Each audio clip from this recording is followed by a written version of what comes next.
সেনাবাহিনীর অভিযানে ভারতীয় কমলা আপেল সহ ৮০ লাখ টাকার মালামাল জব্দ, গ্রেফতার এক।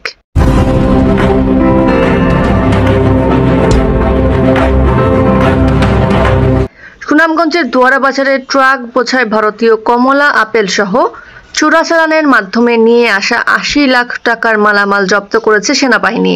এ সময় রুবেল মিয়া নামক এক চোরা কারবারিকে গ্রেপ্তার করা হয়েছে। রুবেল জেলার দোয়ারা বাজারের সীমান্ত গ্রাম বাঁশতলার বাসিন্দা।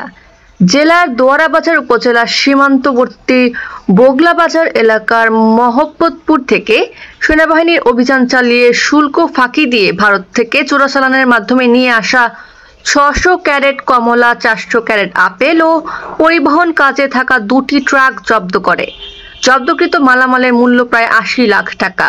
রবিবার ১১ পদাতিক ব্রিগেডের ৪২ বিট ক্যাম্প কমান্ডার শোয়েব বিন আহমদ বিষয়টি নিশ্চিত করেন। আনিকা সুলতানা, দৈনিক প্রতিষ্ঠান news, PN TV online media, Sunamganj.